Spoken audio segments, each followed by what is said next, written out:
Good evening students. Chapter 1 के अगले video lecture में आप सभी का स्वागत है। और आज देखेंगे सरफेस सोइल और सब सोइल यानी पृष्ठ मृदा और अवमृदा क्या होती है, इसमें क्या अंतर होता है, सोइल प्रोफाइल क्या होता है, इस मृदा परिच्छेदिका, इन सब के बारे में यहाँ चर्चा करेंगे। तो पहले देखते हैं पृष्ठ मृदा और अवमृदा क्या होती है। सरफेस सोइल और सब सोइल, ये इंपॉर्टेंट है। पृष्ठ मृदा मृदा की ऊपरी परत जिस पर कृषि कार्य करते समय औजार, हल चलाते हैं, मशीनरी चलाते हैं, कल्टीवेटर चलता है, एरो चलता है, वो पृष्ठ मृदा कहलाती है। मृदा की ऊपरी परत जिस पर कृषि कार्य करते समय औजार और मशीनरी चलाते हैं वो क्या कहलाती है, पृष्ठ मृदा। कितने सेंटीमीटर तक होती है, 0 से 15 सेंटीमीटर, यानी ऊपर से सतह से 15 सेंटीमीटर तक ये पृष्ठ मृदा कहलाती है और उपजाऊ होती है। यानी फसलें जो है वो पृष्ठ मृदा में ही पैदा होती है। क्लियर। 0 से 15 सेंटीमीटर और उपजाऊ, और मशीनरी पृष्ठ मृदा में ही चलती है। क्लियर। फिर देखो नेक्स्ट है अपने, वो है अवमृदा। अवमृदा देखो ऊपरी सतह के नीचे, यानी पृष्ठ मृदा के बाद में 0 से लेकर 15 तक तो क्या होती है, पृष्ठ मृदा। पृष्ठ मृदा के नीचे, ऊपरी सतह से नीचे की परत जो पैतृक पदार्थों तक गहरी होती है, जो मिट्टी को बनाते हैं उन पदार्थों तक।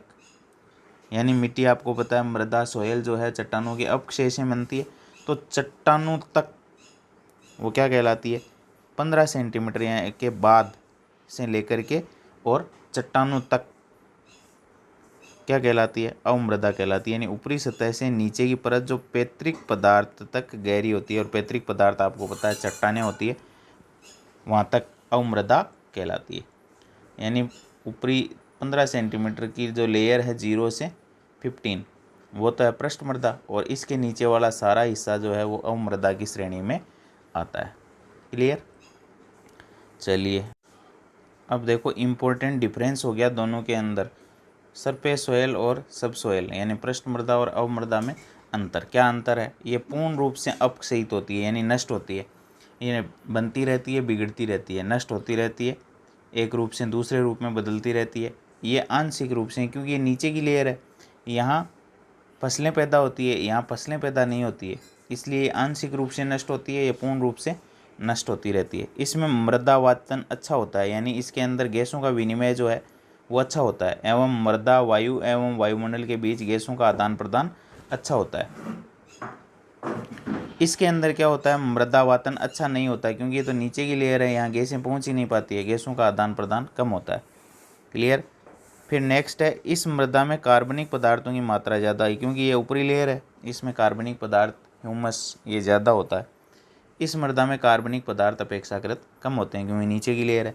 सूक्ष्म जीवों की संख्या ऊपरी लेयर में ज़्यादा होती है और उनकी क्रियाशीलता भी ज़्यादा होती है। नीचे की लेयर 15 सेंटीमीटर के बाद जो है सूक्ष्म जीव कार्य नहीं कर पाते हैं। इस मृदा में सूक्ष्म जीवों संख्या और सक्रियता कम होती है। फिर ये उपजाऊ मृदा है, इसमें अधिकतम पोषक तत्व पाए जाते हैं।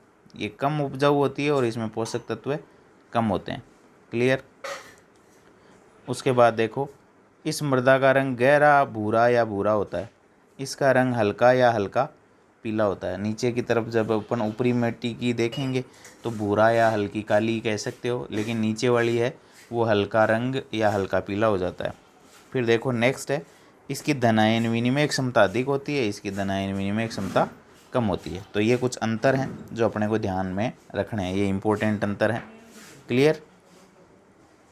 अब देखो अपन देखते हैं आगे सोइल प्रोफाइल क्या होता है, मृदा परिच्छेदिका। मृदा का ऊर्ध्वाधर खड़ा काट लगाने पर, ऊर्ध्वाधर खड़ा का मतलब मिट्टी है और उसमें एक गहरा गड्ढा खोद लें अपन, 1 फुट 2 फीट 4 फीट 5 फीट, या खाई खोद लें, यूँ कह दें, गहरा गड्ढा खोद लें 5 फीट का 10 फीट का, उसको कहते हैं खड़ा काट। मृदा का ऊर्ध्वाधर खड़ा काट लगाने पर, ऊर्ध्वाधर खड़ा काट यदि अपन लगाएं मृदा के अंदर, तो अपने को मृदा परिच्छेदिका या सोइल प्रोफाइल जो है वो देखने को मिलता है। क्या मिलता है, सोइल प्रोफाइल देखने को मिलता है। तो मृदा का ऊर्ध्वाधर खड़ा काट लगाने पर ऊपरी धरातल से मूल पदार्थ तक विभिन्न परतें मृदा के समानांतर दिखाई देती है। यानी मिट्टी की जो लेयर्स हैं आप खड़ा काट लगा करके देखेंगे, यानी गड्ढा खोद लेंगे 5 फीट 10 फीट का, तो उसमें अलग अलग लेयर्स जो हैं वो दिखाई देंगी मिट्टी की। विभिन्न परतें मृदा के समानांतर दिखाई देते हैं, जिन्हें क्या कहते हैं, लेयर्स या संस्तर के नाम से जाना जाता है। और मृदा के इसी ऊर्ध्वाधर खंड या काट, अब देखो मृदा के ऊर्ध्वाधर काट लगाने के बाद जो संस्तर दिखाई देते हैं, जो स्तर दिखाई देते हैं एक दूसरे के समानांतर, पैरेलल, यानी पट्टियाँ सी, वो मृदा के ऊर्ध्वाधर अनुभाग में यानी ऊर्ध्वाधर काट में विभिन्न संस्तर दिखाई देते हैं। इन सभी को मृदा परिच्छेदिका कहते हैं। तो मिट्टी के अंदर जब अपन खाड़ी काट लगाते हैं तो मृदा के अंदर अनेक लेयर्स या परतें या संस्तर दिखाई देते हैं।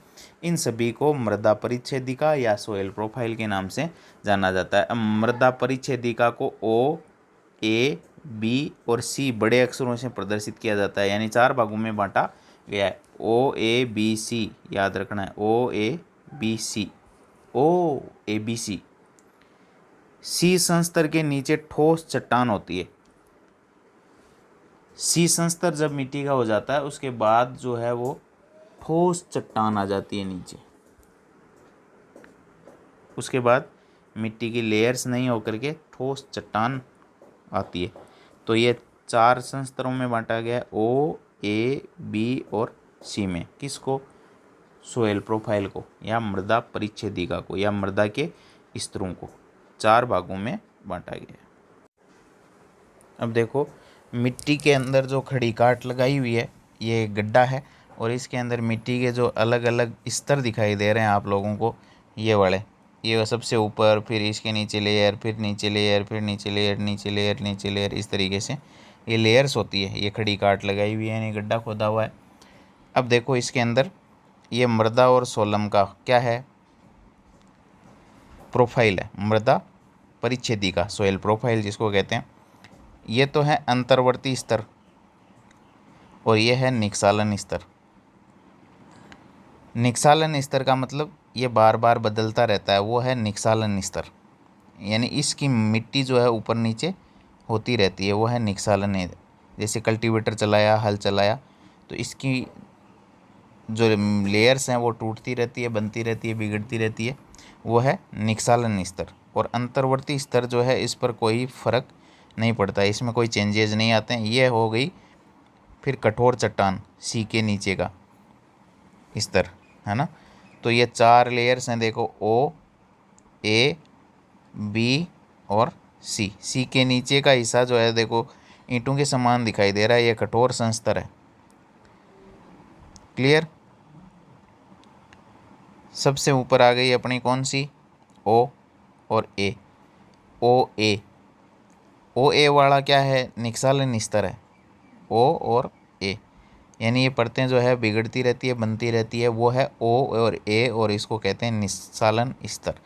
फिर बी और सी आती है अंतर्वर्ती स्तर के अंदर, इनमें ज़्यादा चेंजेज नहीं होते हैं, ज़्यादा परिवर्तन इसमें अपने को देखने को नहीं मिलते हैं, क्योंकि अपने जो कृषि के उपकरण है वो यहाँ तक नहीं पहुँचते हैं, केवल ओ और ए तक ही पहुँच पाते हैं। फिर बी और सी अंतर्वर्ती स्तर रह गए, यानी अंदर के संस्तर। और सी के नीचे का हिस्सा तो कठोर चट्टान के रूप में होता है, जैसे आपको ये ईंटें सी दिखाई दे रही है, तो ये सी के नीचे का संस्तर है, वो चट्टान के रूप में आ जाता है। फिर अब देखो ओ के 2 हिस्से हैं, ओ ए और O1 और O2। ओ ए सॉरी O1 और O2। O1 कौन है, अल्प विघटित कार्बनिक पदार्थ है, यानी सबसे जो ऊपर की लेयर है वो O है और उसके 2 भाग हैं, O1 और O2। O1 क्या है, अल्प विघटित कार्बनिक पदार्थ है, और O2 क्या है, पूर्ण रूपेण विघटित कार्बनिक पदार्थ है। O1 क्या है, अल्प विघटित कार्बनिक पदार्थ हैं, यानी इसके अंदर जो कार्बनिक पदार्थ होते हैं वो पूरा जो अपने टुकड़ों में टूटे हुए नहीं होते हैं या विघटित पूर्णतया नहीं होते हैं। फिर इसके नीचे जो लेयर होती है उसके अंदर यहाँ O2 पूर्ण रूपेण विघटित कार्बनिक पदार्थों की होती है, O1 अल्प विघटित और फिर O2 पूर्ण रूपेण विघटित कार्बनिक पदार्थ हैं। फिर A1 आ जाता है, A1 है ह्यूमस युक्त खनिज पदार्थों का संस्तर, ह्यूमस युक्त खनिज पदार्थों का संस्तर, यानी O और A दो परतें महत्वपूर्ण होती हैं और ये भी सबसे उपजाऊ होती हैं। फिर A1 आ गया ह्यूमस युक्त खनिज पदार्थ संस्तर, फिर A2 आ गया निक्सालित संस्तर, फिर A3 आ गया परिवर्तनीय संस्तर। तो A के 3 हो गए, A1, A2 और A3। A1 क्या है? ह्यूमस युक्त, A2 क्या है? निक्सालित संस्तर, और A3 क्या है? परिवर्तनीय संस्तर। फिर देखो B आ गई, B के भी 3 है, B1, B2 और B3। B1 में परिवर्तनीय संस्तर, B2 निक्षेपित संस्तर और B3 अंतर्वर्ती संस्तर। और C क्या है? C है अपक्षयित पैतृक पदार्थ, यानी मिट्टी जिस पदार्थ से निर्मित हुई है, सोयल जिससे बनी है, वो पैतृक पदार्थ है सी लेयर में। और लास्ट में फिर आ गया सी के नीचे आर, कठोर चट्टान। तो ये है सोयल प्रोफाइल। तो ओ की 2 लेयर हो गई, O1 O2, ए की 3 लेयर हो गई, A1 A2 A3, बी की 3 लेयर हो गई, B1 B2 B3, और सी के नीचे फिर कठोर चट्टान हो गई।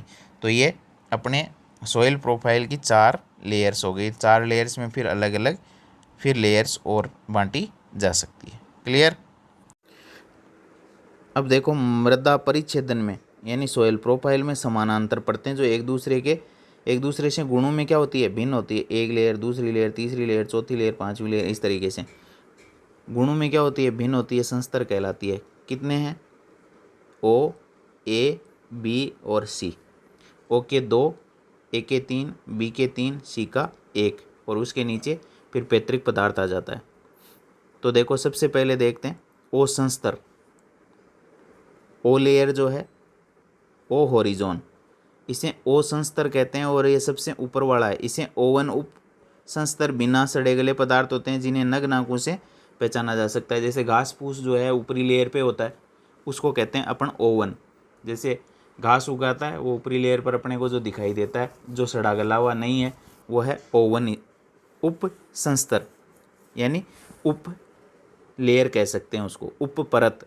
एक तो हो गई O परत, फिर O1 उप परत, नग नाकों से देख सकते हैं। फिर O2 उप संस्तर में पूर्ण अपघटित पादप जंतु अवशेष पाए जाते हैं। जो O1 के बाद में जो O2 है, उसके अंदर जंतु और पादप जो हैं वो पूर्णतः क्या हो जाते हैं? सड़े गले होते हैं, जिन्हें नग नाकों से पहचाना नहीं जा सकता। तो O के 2 भाग हो गए, O1 और O2। क्लियर? अब देखो A संस्तर है, A लेयर, इसके 3 भाग हैं, आपको पता है, A1 A2 और A3। यह सबसे ऊपरी खनिज संस्तर है। इस संस्तर में A1 उपसंस्तर में कार्बनिक पदार्थों का खनिजों के साथ मिश्रण पाया जाता है। A1 में क्या होता है? कार्बनिक पदार्थ और खनिज, जिसके कारण इसका रंग गहरा होता है।